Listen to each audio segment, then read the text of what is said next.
Hi there, Mr. Holcomb here with another episode of The Math Behind the Modules.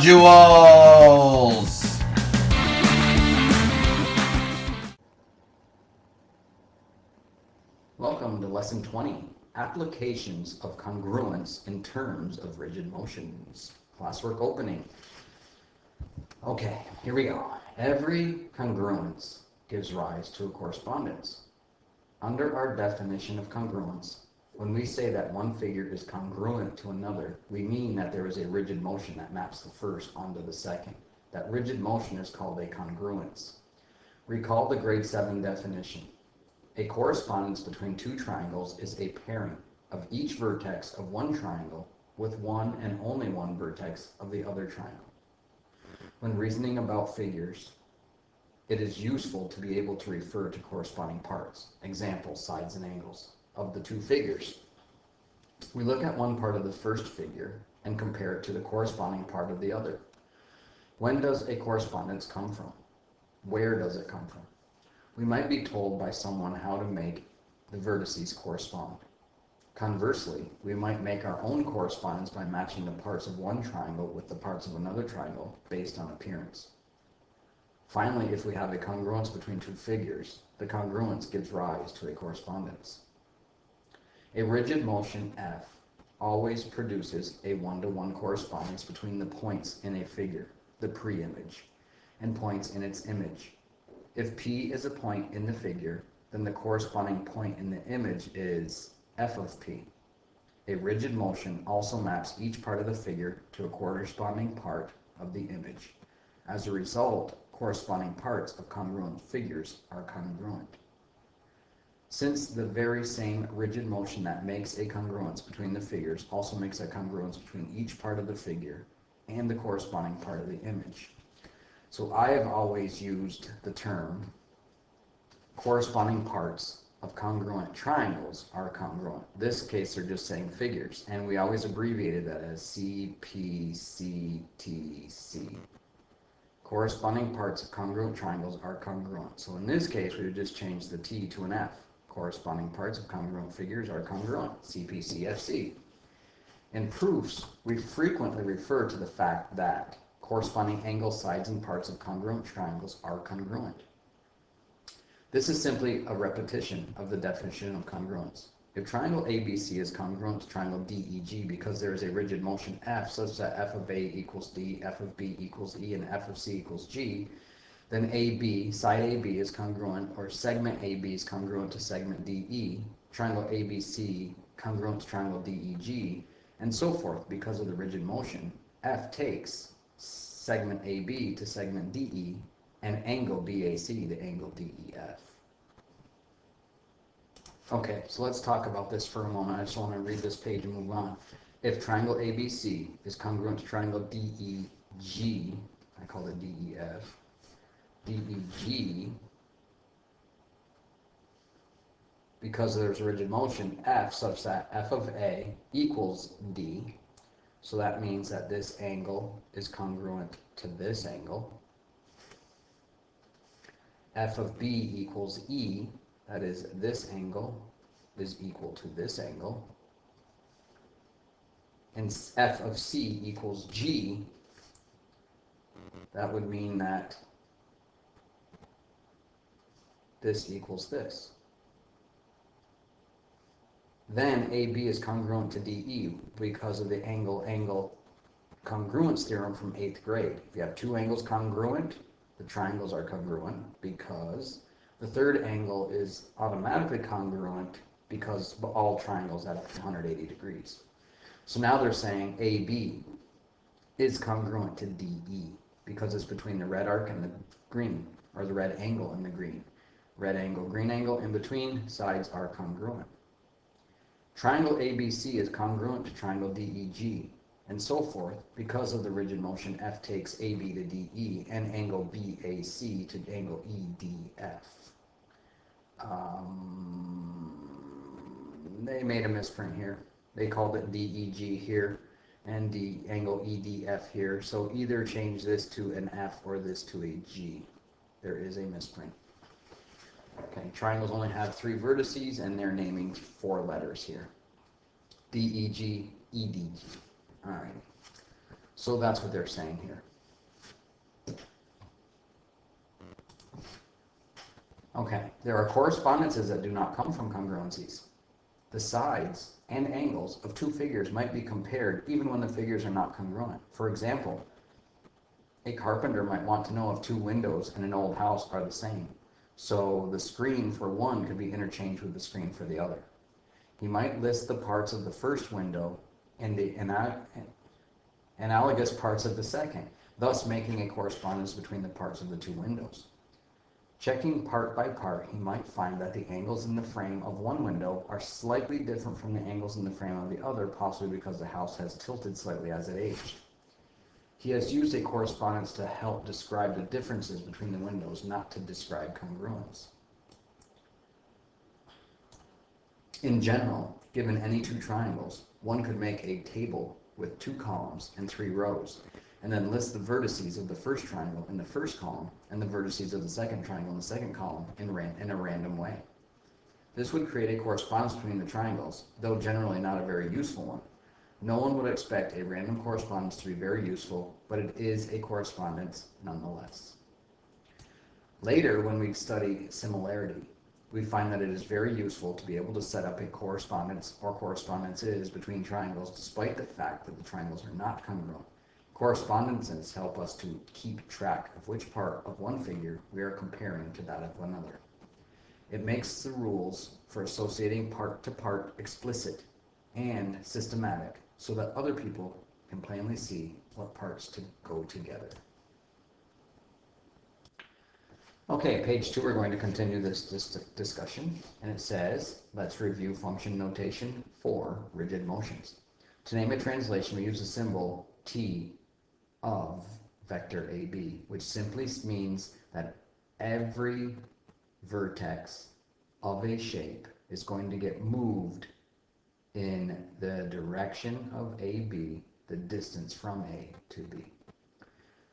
We use the letter T to signify that we are referring to a translation, and the letters A and B to indicate the translation that moves each point in the direction from A to B along a line parallel to line AB by a distance of AB. The image of a point P is denoted as T of AB, vector AB of P. Specifically, translation of AB of point A to equals point B. B says to name a reflection, we use the symbol R sub L. So now we need a line. So let me draw a line. And how about like right here? And we will call it L. There's line L. Okay, so name a reflection, we use the symbol R sub L, where L is a line of reflection, and there it is. The image of a point P is denoted R sub L of P. So here's a point. Let me grab it and not scribble it. Here's a point. So I'm going to put it on L, like so. So it says, the image of a point P is denoted R sub L of P. In particular, if A is a point on L, so I'll call that A.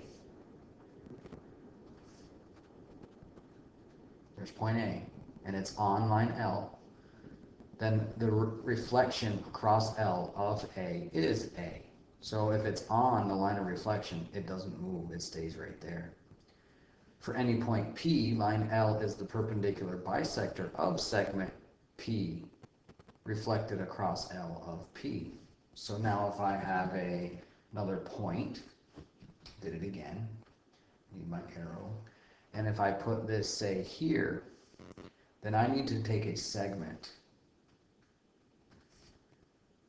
and find where on the other side that point would be the same distance and perpendicular. So I'm just eyeballing this, but you can do that using a compass and a straight edge. So if I take another point and put it over here, so now that's reflected across line L. That was point P. For any point P, line L is the perpendicular bisector of the segment P reflected across L of P. So let's call this P prime. So they're saying this is perpendicular. In other words, this is a 90-degree angle, and a bisector makes each segment congruent. And then finally, to name a rotation, we use a symbol R sub C, comma, x degrees to remind us of the word rotation. C is the center point of the rotation, and x represents the degree of the rotation counterclockwise around the center point. Note that a positive degree measure refers to a counterclockwise rotation, while a negative degree measure refers to a clockwise rotation. Okay, so let's get to work finally, instead of just talking. Here's example 1. In each figure below, the triangle on the left, right here, has been mapped to one on the right, right here, by a 240-degree rotation about P. So in other words, it says also to identify all 6 pairs of corresponding parts, vertices, and sides. So if I draw a circle, and let's make it, line color red. If I draw a circle centered at P, radius AP, in other words, point A is on that circle, and I rotate this direction counterclockwise 240 degrees, I would end up here. So that means angle A corresponds to angle X. Okay? Let's do the same thing again. Get rid of this circle, create a new one. Centered at P. Radius B, rotated 240 degrees would get us from here to here. So I should probably erase this. Okay, so this is a 240-degree rotation, and we map B onto Y. So angle B corresponds to angle Y. Okay, one more time. Now if I take a circle centered at P, radius C,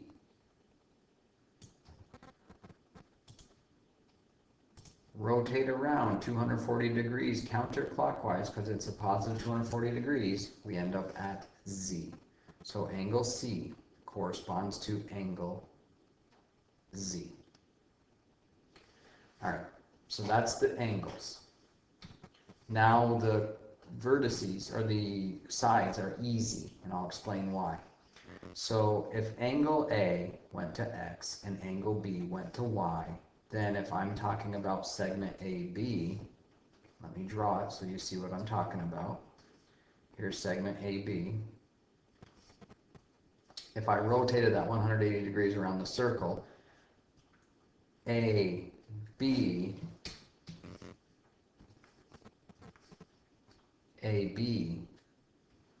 so I'm reading it this way, goes to XY. See that?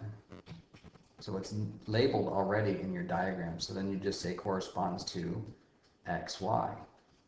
Now if I move this, and now we're talking about segment AC, which is here.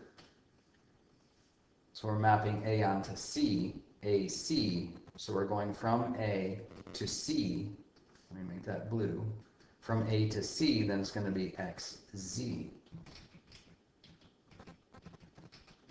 So AC corresponds to ACXZ.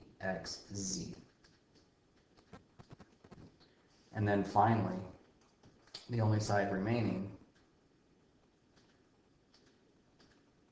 is BC. So if I name it BC, which I can, or I could name it CB, but you also have to name the other one in the right order. So if I name this BC, then that corresponds to BC, BC, Y, Z. Okay? So this is Y, Z. Now if I were to have named that CB, which is okay, C goes to B, then Z goes to Y, then I'd have to put ZY over here. So order definitely matters. Your corresponding pieces have to be in the name in the right order. Okay, so let's leave it at this here. So there are all of the corresponding pieces.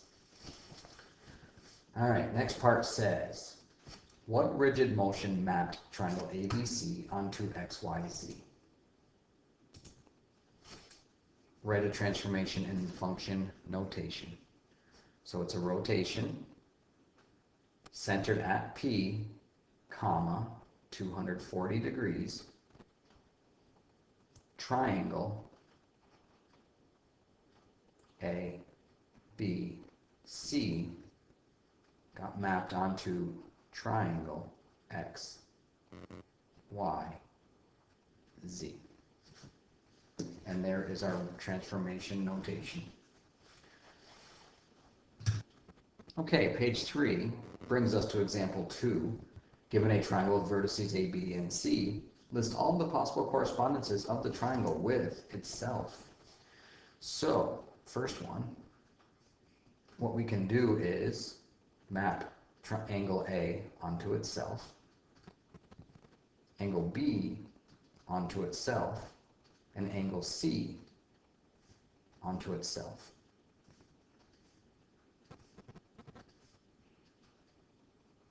That's one mapping.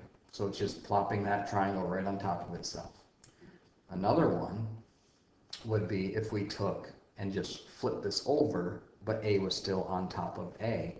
So A lands on A, but now B landed on C, and C ended up at B. A third one could be a rotation 60 degrees counterclockwise, or negative 300 degrees. Actually, that's 120 degrees counterclockwise, or 240 degrees. So we could take A, map to B, so A goes to B,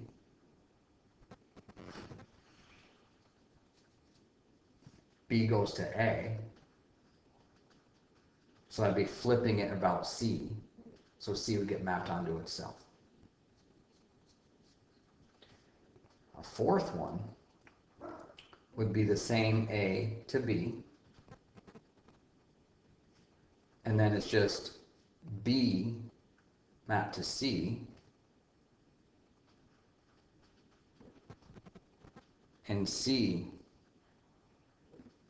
mapped onto A.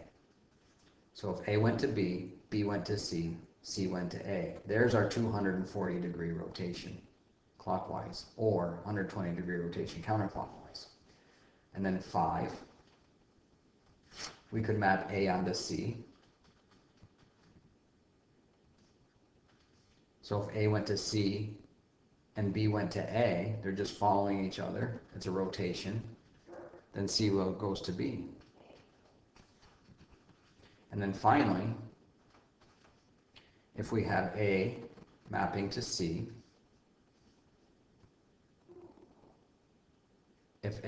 so that'd be a flip with B staying stationary.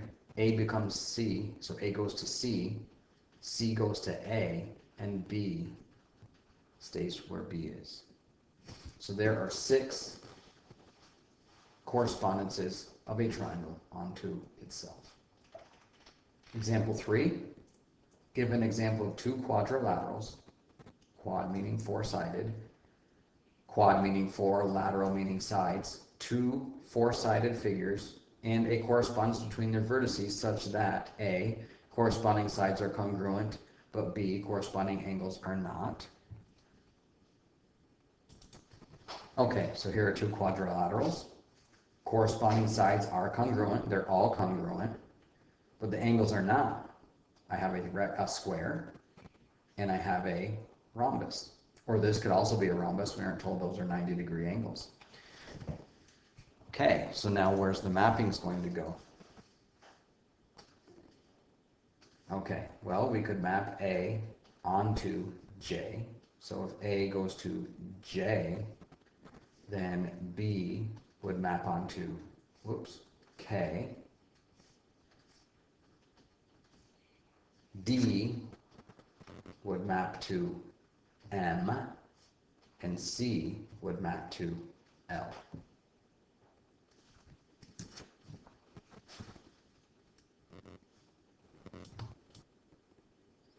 Okay, page 4 brings us to the end of lesson 20. Go to your problem set.